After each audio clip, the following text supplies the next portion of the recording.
بسم اللہ الرحمن الرحیم ثم ها هنا ابحاث۔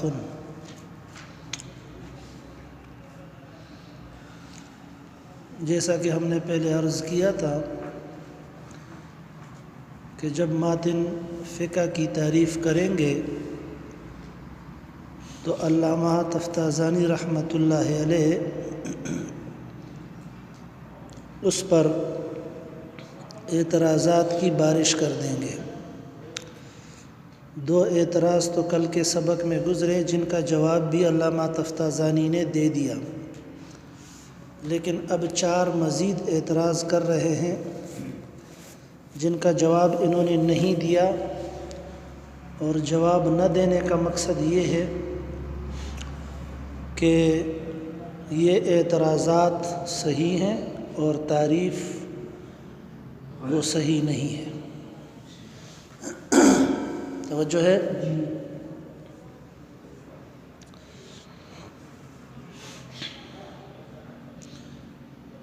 تو وقت چونکہ مختصر ہے اس وجہ سے پڑھتے جائیں اور سمجھتے جائیں، ٹھیک ہے جی؟ سبق بالکل آسان ہے، صرف جو مرکزی بات ہے وہ یہ ہے کہ ہر اعتراض کا ہم نے جواب دینا ہے تاکہ تعریف جو ہے وہ صحیح ہو جائے، ٹھیک؟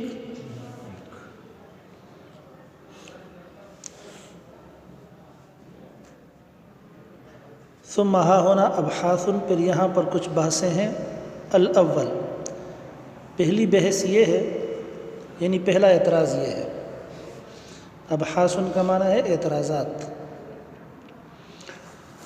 پہلا اعتراض یہ ہے ان المقصود تعریف الفقہ المصطلح بین القوم، کہ مقصود تعریف فقہ اصطلاحی کی ہے درمیان قوم کے، یعنی اصولیین کے نزدیک، فقہا کے نزدیک۔ وَهُوَ عِنْدَهُمْ اسم لِعِلْمٍ مخصوص معین، اور یہ فقہ اصطلاحی فقہا کے نزدیک نام ہے لِعِلْمٍ مخصوص معین، ایک علم کا جو علم مخصوص اور معین ہے، کسائر العلوم، جس طرح کے تمام علوم بھی اسی طرح ہے، یعنی تمام کے تمام علوم وہ مخصوص اور معین ہے۔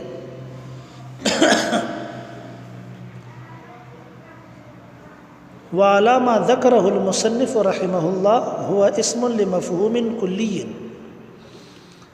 لیکن وہ طرز جس پر امام عبید اللہ ابن مسعود صدر الشریعہ صاحب نے ذکر کیا ہے فقہ کی تعریف کو، ہوا اسم لمفہوم کلی، اس سے یوں معلوم ہوتا ہے کہ فقہ نام ہے ایک مفہوم کلی کا۔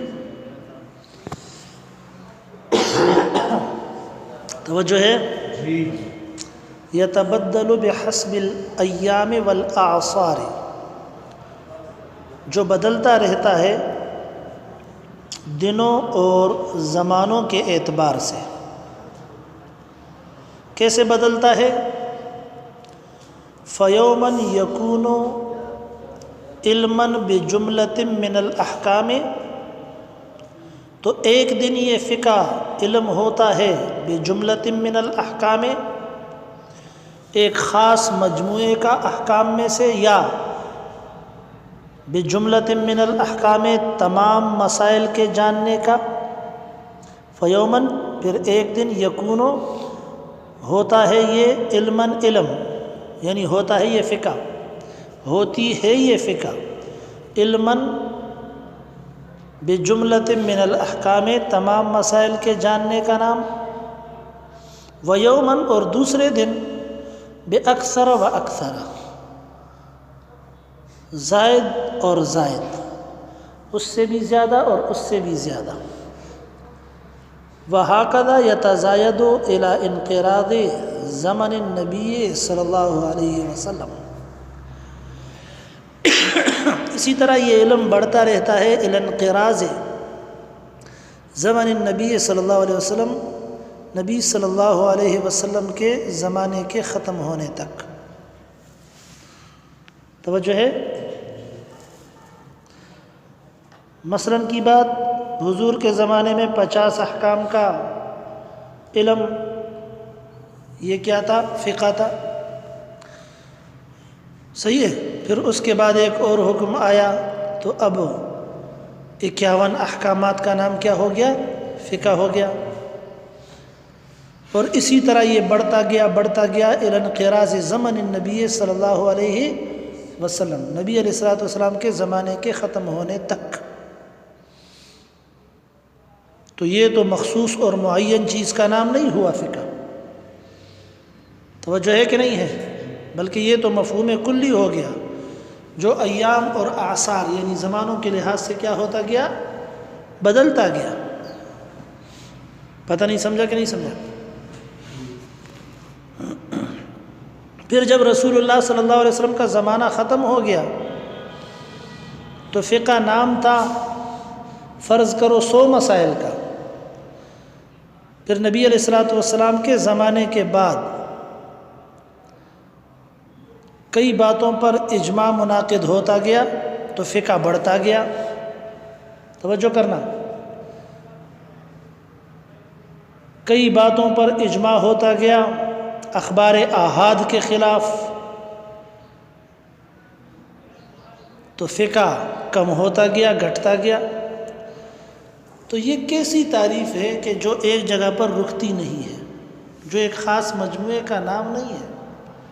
یہ تو ایک ایسا مفہوم کلی ہے کہ جس میں کمی بھی آتی جاتی ہے اور زیادتی بھی ہوتی رہتی ہے، سمجھے؟ اس وجہ سے یہ تعریف صحیح نہیں ہے۔ دیکھیں، ثم اخذ یتزاید، پھر بڑھنا شروع ہوا، بحسب الاعصار، یا پھر بڑھنا شروع ہوتا ہے بحسب الاعصار و انعقاد الاجماعات، زمانوں کے لحاظ سے اور اجماعات کے منعقد ہونے کے لحاظ سے، وأيضا ينقص بحسب النواسخ والاجماع، اور اسی طرح یہ علم کم ہوتا رہتا ہے بے اعتبار نواسخ کے، کہ فلاں فلاں حکم کیا ہو گیا؟ منسوخ ہو گیا حضور کے زمانے میں، والاجماع علی خلاف اخبار الاحاد، اور اسی طرح خبر واحد یا اخبار احاد کے خلاف اجماع منعقد ہوتا گیا۔ تو آپ پڑھ چکے ہیں اصول فقہ میں حسامی میں کہ جب کوئی خبر واحد آ جائے اور اجماع امت کے خلاف ہو تو وہاں خبر واحد کو اگرچہ وہ صحیح ہے نہیں لیا جائے گا، اجماع امت کو لیا جائے گا۔ توجہ ہے کہ نہیں ہے؟ وجوہات بھی وہیں پر بیان ہوئی۔ یہ اعتراض سمجھا؟ بس اعتراض کا خلاصہ یہ ہے کہ فقہ کی جو تعریف ماتن نے کی ہے وہ اس طرح کی ہے کہ فقہ ایک مفہوم کلی کا نام ہے، کلی کے افراد میں کمی اور بیشی ہوتی رہتی ہے، تو فقہ کے افراد میں بھی کمی بیشی ہوتی رہتی ہے، حالانکہ یہ تعریف کرنا صحیح نہیں ہے۔ وَهُوَ عِنْدَهُمْ اسْمٌ لِعِلْمٍ مَخْصُوصٍ مُعَيَّنٍ، پہلی لکیر نظر آ رہا ہے؟ حالانکہ فقہا کے نزدیک تو یہ نام ہے، یہ فقہ نام ہے ایک علم کا جو مخصوص اور معین ہے۔ توجہ ہے کہ نہیں ہے؟ ہاں جی،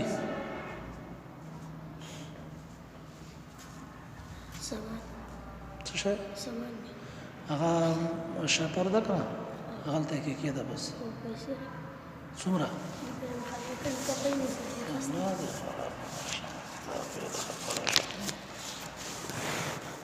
توجہ ہے؟ دیکھیں جی،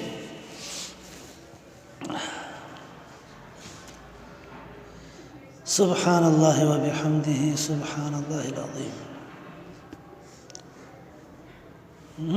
دته چې 100 روپۍ زهر تیار کړه ټول خپل وانه اخلي۔ یہاں تک مسئلہ سمجھا؟ تو جواب اس کا یہ ہے کہ آپ نے کہا کہ فقہ نام ہے ایسے علم کا جو مخصوص اور معین ہوتا ہے، تو مخصوص اور معین سے آپ کی مراد کیا ہے؟ اگر تعین سے مراد تعین شخصی ہے تو ہم اس کو تسلیم نہیں کرتے۔ توجہ ہے کہ نہیں ہے؟ اگر تعین سے مراد کیا ہے؟ تعین شخصی ہے تو تعین شخصی اسے ہم تسلیم نہیں کرتے۔ توجہ ہے کہ نہیں ہے؟ کیونکہ تعین شخصی جو ہوتا ہے وہ تو ایک شیء معین کا نام ہوتا ہے اور بس۔ جیسے زید علم ہے، تعین شخصی ہے، اب اس میں نہ کمی ہوگی اور نہ زیادتی ہوگی، بس زید پر ہی بولا جائے گا، صحیح؟ اور اگر تعین سے مراد تعین نوعی ہے تو پھر تعین نوعی کے اندر کمی بھی ہو سکتی ہے، زیادتی بھی ہو سکتی ہے۔ سمجھ میں آیا مسئلہ؟ انسان نوع ہے کہ نہیں ہے؟ انسان کے افراد ہر روز بڑھتے بھی رہتے ہیں، گھٹتے بھی رہتے ہیں، پیدا ہو رہے ہیں تو بڑھ رہے ہیں، مر رہے ہیں تو گھٹ رہے ہیں، کم ہو رہے ہیں۔ نہیں سمجھ میں آیا مسئلہ؟ تو جواب برو صحیح مولوی صاحب۔ دوسری بات آپ نے یہ کی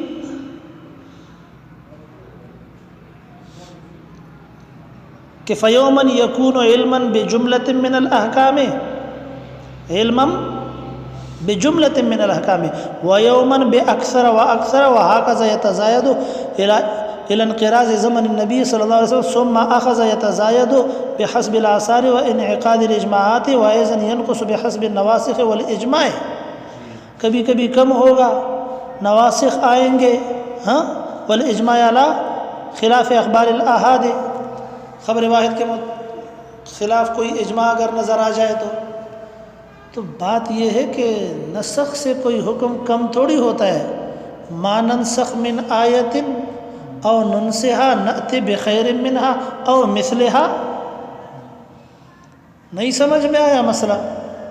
تو اگر کوئی حکم منسوخ ہو جاتا ہے تو اس کی جگہ نأتی بخیر منها او مثلها، اس سے بہتر یا اس جیسا آ جاتا ہے۔ اور دوسری بات، اگر توجہ، اگر منسوخ شدہ حکم کی جگہ دوسرا حکم نہیں بھی آتا تو اس بات کا علم کہ یہ حکم منسوخ ہو گیا، یہ بھی ایک مستقل مسئلہ ہوا۔ نہیں سمجھ میں آیا مسئلہ؟ اعتراض اور جواب دونوں سمجھے؟ اعتراض کا خلاصہ یہ ہے کہ آپ نے جو تعریف کی ہے یہ تو مفہوم کلی کی ہے، یتبدل بحسب الایام والاعصار، حالانکہ وہو عندہم اسم لعلم مخصوص معین، اسی مخصوص معین سے ہم جواب دیتے ہیں کہ تعین سے مراد تعین شخصی ہے یا نوعی ہے۔ اگر تعین شخصی ہے تو وہ صحیح نہیں، وجہ بیان کر دی، اور اگر تعین نوعی ہے تو وہ بالکل صحیح ہے، پھر وہ مفہوم کلی بھی ہے۔ اور جتنے بھی علوم ہیں ان کی جو تعریف ہوتی ہے وہ مفہوم کلی اور تعین نوعی کے اعتبار سے ہوتی ہے، کیونکہ جتنے بھی علوم ہیں ان میں کمی بیشی ہوتی رہتی ہے، نئے نئے مسائل بھی آتے رہتے ہیں، نئے نئے طریقے سے ان کی تدوینات بھی ہوتی رہتی ہیں۔ آیا مسئلہ؟ دوسرا اعتراض، والثانی پڑھو۔ والثاني أن التعريف لا يسبق على فقه الصحابة في زمن النبي عليه الصلاة والسلام لعدم الإجماع في زمانه، فكأنه أراد أنه علم بما ظهر نزول الظن به فقط إن لم يكن إجماعه به، وبما انعقد عليه الإجماع بإن كان ومثله في التعريفات بعيد۔ دوسرا اعتراض یہ ہے، خلاصہ سمجھیں پہلے، کہتے ہیں کہ آپ نے جو تعریف کی ہے وہ عجیب و غریب ہے، جو اگر مگر سے بھرپور ہے۔ کیا ہے؟ آپ کی تعریف میں اگر مگر ہے۔ کیا مطلب؟ آپ کی تعریف کا خلاصہ یہ ہے کہ اگر حضور کا زمانہ ہو تو پھر اجماع وہ فقہ سے خارج ہوگا، فقی کے لیے اجماعی مسائل کی شرط نہیں ہوگی، لعدم الاجماع فی زمانہ صلی اللہ علیہ وسلم، صحیح؟ اور اگر بعد والوں کا زمانہ ہوگا حضور کے بعد تو پھر اجماع کی بھی شرط ہوگی، وَمِثْلُهُ فِي التَّعْرِيفَاتِ بَعِيدٌ، یہ اگر مگر اور تشکیکات جو ہوتی ہیں، شک والی باتیں، سمجھے نا، یہ تعریف میں کیا ہوتی ہیں؟ بعید ہوتی ہے۔ تعریفات میں اس طرح کی چیزوں کو پسند نہیں کیا جاتا۔ آیا مسئلہ سمجھ میں یا نہیں سمجھ میں آیا؟ دیکھیں جی، والثانی ان التعریف لا يصدق على فقہ الصحابۃ، دوسرا اعتراض یہ ہے کہ تعریف جو تم نے کی ہے فقہ کی، یہ صادق نہیں آتی ہے صحابہ کرام کی فقہ پر، فی زمن النبی علیہ الصلاۃ والسلام، حضور صلی اللہ علیہ وسلم کے زمانے کے اندر، لعدم الاجماع فی زمانہ، اس لیے کہ حضور کے زمانے میں اجماع نہیں تھا، فَكَأَنَّهُ أَرَادَ أَنَّهُ الْعِلْمُ بِمَا ظَهَرَ نُزُولُ الْوَحْيِ بِهِ، تو گویا کہ ماتن نے یہ ارادہ کیا، انہو کہ یہ فقہ، العلم بما ظہر نزول الوحی بہ، یہ نام ہے کس چیز کا؟ علم بما ظہر نزول الوحی بہ کا، یعنی مسائل منسوسہ کو معلوم کرنے کا، فقط صرف، ان لم یکن اجماع، اگر اجماع نہ ہو، یعنی حضور کا زمانہ ہو، یعنی وہ بھی، اور فقہ نام ہے بھی، بما ظہر نزول الوحی کا معلوم کرنا، اس کا نام ہے، یعنی مسائل منسوسہ کے معلوم کرنے کا نام ہے، وبما انعقد علیہ الاجماع، اور وبمن عقد علیہ الاجماع، اور ان چیزوں کا معلوم کرنا، ان مسائل کا معلوم کرنا جن پر اجماع منعقد ہو چکا ہے، ان کانا، اگر اجماع ہو، یعنی حضور کے بعد کا زمانہ ہو، تو پھر اجماع والی شرط بھی ہوگی۔ سمجھ میں آیا مسئلہ؟ وَمِثْلُهُ فِي التَّعْرِيفَاتِ بَعِيدٌ، اور اس طرح کی شک والی باتیں اور اس طرح کی اگر مگر جو ہے فی التعریفات بعید، تعریفات کے اندر کیا ہے؟ بعید ہے، یہ پسندیدہ چیز نہیں۔ سمجھ میں آیا مسئلہ یا نہیں سمجھ میں آیا؟ تو گویا کہ آپ کی تعریف یوں تھی کہ فقہ نام ہے احکام منسوسہ کے معلوم کرنے کا، جن میں ظہور نزول وحی ہو چکا ہے، یعنی احکام منسوسہ، یعنی احکام منسوسہ، صحیح ہے؟ اگر زمانہ کس کا ہو؟ رسول اللہ صلی اللہ علیہ وسلم کا ہو۔ اور فقہ نام ہے احکام منسوسہ اور احکام اجماعیہ کے معلوم کرنے کا، اگر رسول اللہ صلی اللہ علیہ وسلم کے زمانے کے بعد کا زمانہ ہو۔ سمجھ میں آیا مسئلہ؟ تو یہ تشکیک والی باتیں تعریفات میں پسندیدہ نہیں ہیں۔ اب آپ خود سمجھ سکتے ہیں کہ اس اعتراض کے اندر کتنی طاقت ہے۔ کوئی طاقت نہیں ہے، بالکل کمزور قسم کا اعتراض ہے جو علامہ تفتازانی رحمۃ اللہ علیہ نے ماتن کے اوپر جھڑ دیا۔ آیا مسئلہ سمجھ میں؟ بات بالکل صاف ہے، جب اجماع کی ضرورت نہیں تو اجماع شرط نہیں، جب اجماع کی ضرورت ہے تو فقہ کے لیے اجماع اور فقہ کے لیے اجماعی مسائل کا جاننا کیا ہے؟ ضروری ہے۔ بس اس میں کون سی تشکیکات ہے؟ کوئی کسی قسم کا کوئی شک نہیں ہے۔ توجہ ہے کہ نہیں ہے؟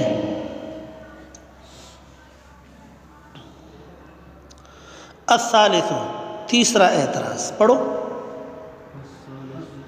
الثالث أنه يظن أن يكون العلم بالأحكام القياسية خارج عن الفقه، وذلك عنده معظم مسائل الفقه أنه إلا أن يقال أنه فقه بالنسبة إلى من أدى إليه اجتهاده إذ قد ظهر عليه نور الوحي به، وحينئذ يكون الفقه بالنسبة إلى كل مجتهد شيئا۔ اس بات کو توجہ سے سننا چاہیے۔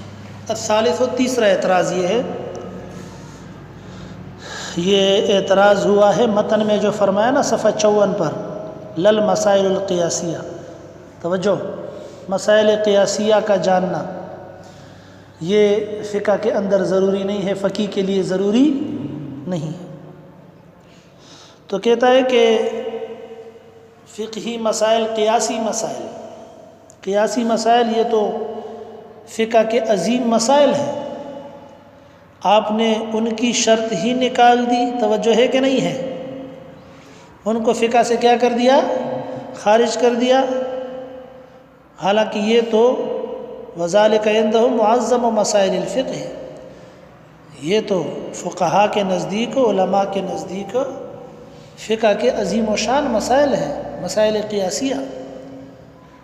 اور آپ نے کہا کہ لل مسائل القیاسیہ، فقہ میں مسائل قیاسیہ یا فقہ کے لیے مسائل قیاسیہ کے جاننے کی کوئی شرط نہیں ہے. سمجھے؟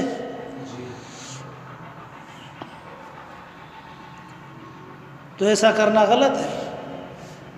یہ تو آپ نے فقہ کا ایک بہت بڑا حصہ کیا کر دیا؟ نکال دیا. یعنی معترض یہ کہنا چاہتا ہے کہ آپ کے نزدیک فقہ کی تعریف یہ ہے، ماتن کے نزدیک فقہ کی تعریف یہ ہے کہ احکام منسوسہ کو معلوم کرنا. کس کو معلوم کرنا؟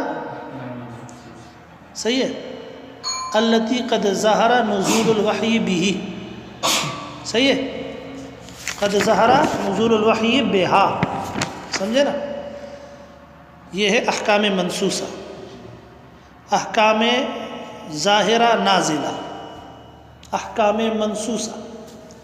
اور دوسرے نمبر پر ماتن کے نزدیک فقہ نام ہے والتی انعقد الاجماع علیہا، یعنی احکام اجماعیہ کا. بس دو لفظوں میں اس کو مختصر کر کے یوں کہیں گے کہ آپ کے نزدیک فقہ نام ہے کس چیز کا؟ احکام منسوسہ اور اجماعیہ کا. صحیح ہے؟ کہ جس کے ساتھ ملکہ استنباط بھی ہو. لل مسائل القیاسیہ، لیکن مسائل قیاسیہ یہ فقہ میں داخل نہیں ہے. مسائل قیاسیہ فقہ میں داخل نہیں. سمجھ میں آیا مسئلہ؟ دیکھیں جی. الثالث، تیسرا اعتراض یہ ہے انہ یلزمو کہ لازم آئے گا آپ کی اس تعریف سے ان یکون العلم بالاحکام القیاسیۃ کہ ہو جاننا احکام قیاسیہ کا خارجا عن الفقہ، فقہ سے کیا ہو؟ خارج ہو. یہ کیسے لازم آ رہا ہے؟ کہاں سے یہ بات لی اس نے؟ متن میں کون سی جگہ تھی؟ سمجھ میں آ رہا ہے مسئلہ؟ وَذَلِكَ عِنْدَهُمْ مُعَظَّمُ مَسَائِلِ الْفِقْهِ، حالانکہ یہ مسائل قیاسیہ تو فقہا کے نزدیک فقہ کے بڑے بڑے مسائل ہیں، عظیم و شان مسائل ہیں. سمجھ میں آ رہا ہے؟ اللہم الا ان یقال، یہاں سے اس اعتراض کا جواب دے رہا ہے. لیکن اللہم الا ان یقال سے جب بھی مصنفین جواب دیتے ہیں تو اس میں اشارہ ہوتا ہے کہ یہ جواب کمزور ہے. بند گلی کے اندر کیا؟ بند گلی کے اندر ایک آدمی کا پھنس جانا، گر جانا، کہ جہاں سے نکلنے کا کوئی راستہ نہ ہو. سمجھ میں آ رہا ہے؟ اور وہاں پر کوئی عذر بنانا شروع کر دے اور کوئی راستہ ڈھونڈنا شروع کر دے. توجہ ہے کہ نہیں ہے؟ حالانکہ راستہ واسطہ نکلنے کا نہیں ہے، بچنے کا کوئی چانس نہیں ہے. اس طرح کی جگہ میں پھنسنے والا وہ یہی کہے گا کہ اللہم، اب یا اللہ تو ہی کوئی راستہ نکال تو نکال، میرے بس میں کچھ نہیں ہے. اس میں اشارہ ہوتا ہے اپنی بے بسی کی طرف اور جواب کی کمزوری کی طرف. اللہم الا ان یقال، مگر یہی جواب دیا جائے گا انہ فقہ بالنسبت الی من ادى الیہ اجتہادہ، کہ یہ فقہ ہے بنسبت اس شخص کے ادا کہ پہنچا ہے الیہ ان مسائل کی طرف اجتہادہ، اس کا اجتہاد. اس کے لحاظ سے یہ معظم مسائل فقہ کے ہیں، ہر کسی کے لحاظ سے نہیں ہے. سمجھ میں آ رہا ہے مسئلہ؟ کیوں؟ اذ قد ظہر علیہ نزول الوحی بہ، کیونکہ ظہور نزول وحی وہ اسی شخص پر ہوا ہے، اسی مجتہد پر ہوا ہے، اور کسی پر نہیں ہوا. لہٰذا اس کے لحاظ سے تو یہ کیا ہے؟ معظم مسائل فقہ ہے. توجہ ہے کہ نہیں ہے؟ لیکن دوسروں کے لحاظ سے یہ معظم مسائل فقہ نہیں ہوں گے جن کے لیے ظہور نزول وحی نہیں ہوا. آیا مسئلہ سمجھ میں؟ وحینئذ یکون الفقہ بالنسبت الی کل مجتہد شیئا آخر، پھر اس وقت میں ہم یوں کہیں گے کہ فقہ بنسبت ہر مجتہد کے الگ الگ چیز ہے. سمجھ میں آیا مسئلہ؟ اس کا جواب جو شارحین نے دیا ہے وہ بڑا قابل توجہ ہے. شارحین نے لکھا ہے، تقریباً تمام شارحین لکھتے ہیں ہمارے علماء، کہ حقیقت یہ ہے کہ فقہ نام ہے احکام منسوسہ اور اجماعیہ کا. توجہ کرنا، فقہ نام ہے کس چیز کا؟ بس باقی رہے مسائل قیاسیہ جو اجتہاد مجتہد کا نتیجہ ہے، توجہ ہے کہ نہیں ہے، وہ فقہ میں سے نہیں ہے، ان کو فقہ مدون کہا جائے گا۔ کیا کہا جائے گا؟ اصل جو فقہ ہے وہ کیا ہے؟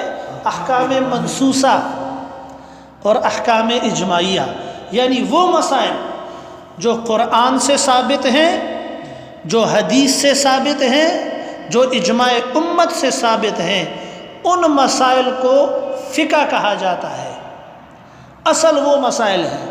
باقی وہ مسائل جس میں استنباطات کیے جاتے ہیں، جس میں اجتہادات کیے جاتے ہیں، جس میں علت کے اشتراک کو دیکھا جاتا ہے، مقیس اور مقیس علیہ بنا کر پھر مقیس علیہ کا حکم، مقیس علیہ کی علت فرع اور اصل میں مشترک پا کر مقیس علیہ کا حکم مقیس میں لگایا جاتا ہے، یہ مسائل دراصل فقہ میں سے نہیں ہیں لیکن فقہ مدون میں سے ہیں۔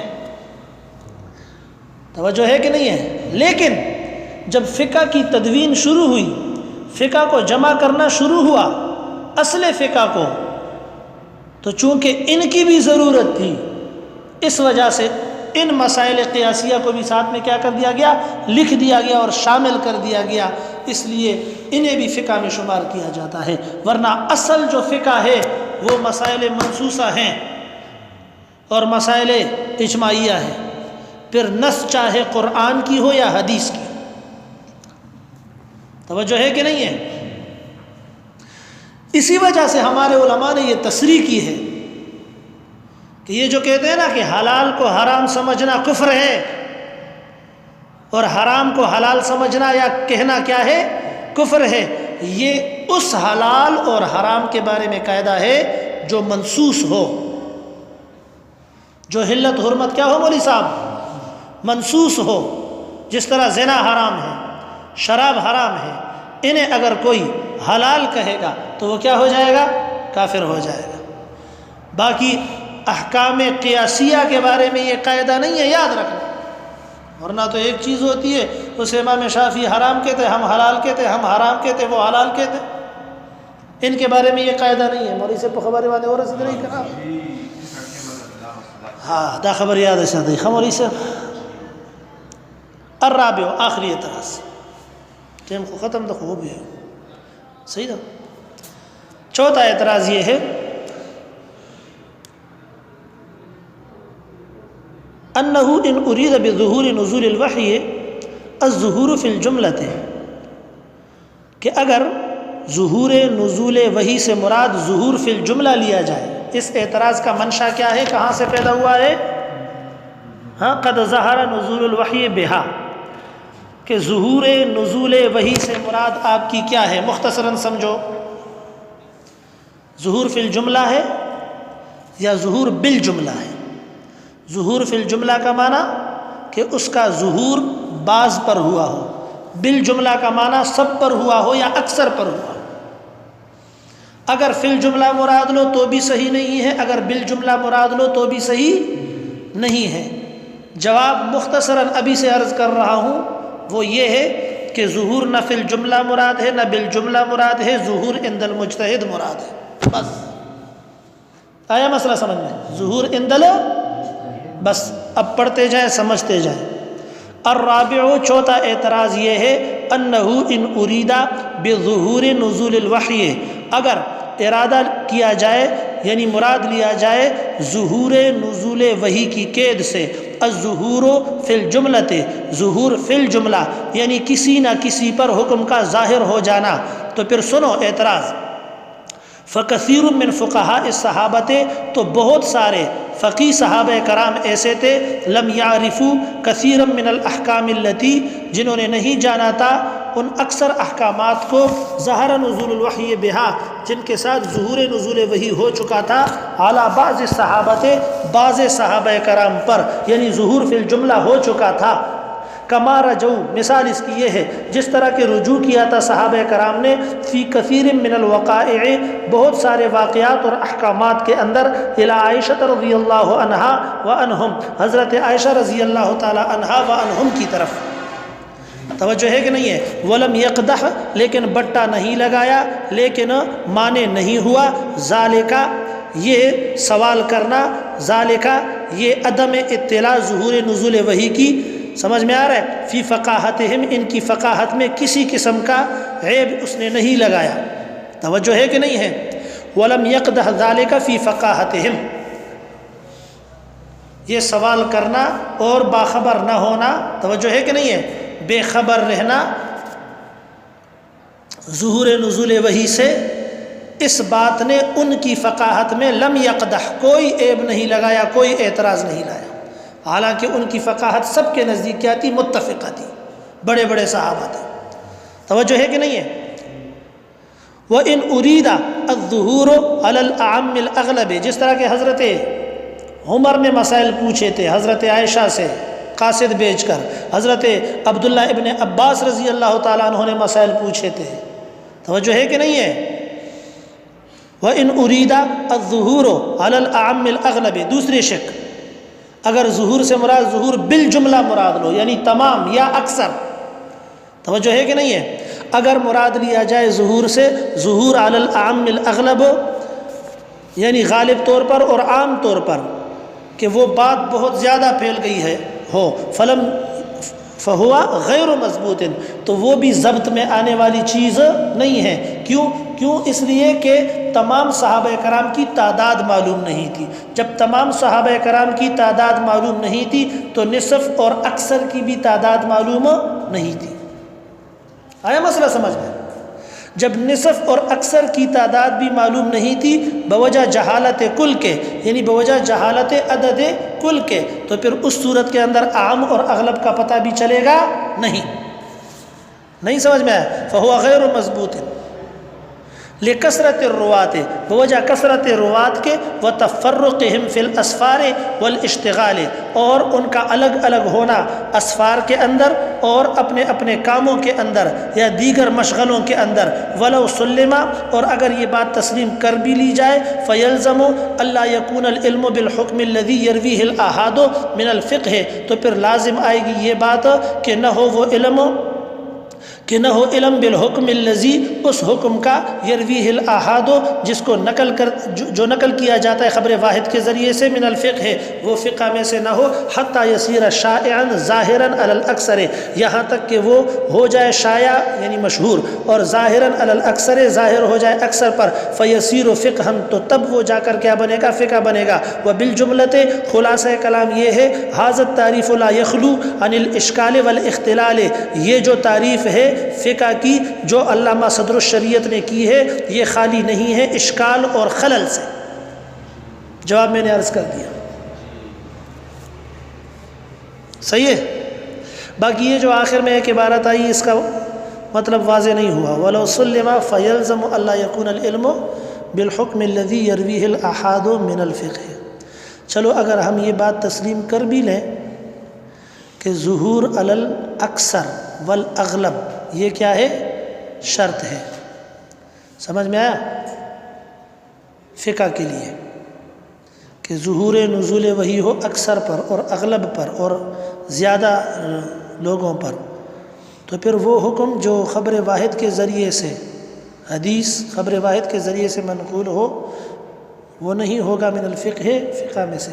کب تک نہیں ہوگا؟ حتی یصیر شائعا ظاہرا، یہاں تک کہ وہ کیا ہو جائے؟ مشہور یا متواتر ہو جائے۔ کیا ہو جائے؟ تو اس کا مطلب یہ نکلے گا کہ اخبار احاد کے ذریعے سے جتنے احکامات ہمیں معلوم ہوئے ہیں وہ سب کے سب کیا ہے؟ نعوذ باللہ غیر صحیح ہے، حالانکہ اس طرح نہیں ہے۔ سمجھ میں آیا مسئلہ؟